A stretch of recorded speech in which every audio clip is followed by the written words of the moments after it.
pinion mate is used to translate movement from a linear component to a circular component, or the other way around. That means that if I move the linear component, the circular will move accordingly. In this example, I have these two components, the disc, which can only rotate, and the ruler, which can only move horizontally. To start, press Mates, go to Mechanical Mates and press Rack Pinion. Select the horizontal line of the ruler and the diameter of the disc. Decide how the movement should be translated and press OK. As you can see, the two components move as intended.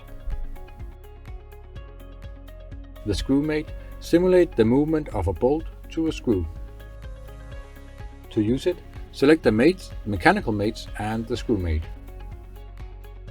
Now select the two circular components. You can select faces, axes or edges. Decide on the number of millimeters per revolution. Press OK, and as you can see, the disc moves accordingly. Don't forget to watch the last episode of this series, where I will look into the universal joints.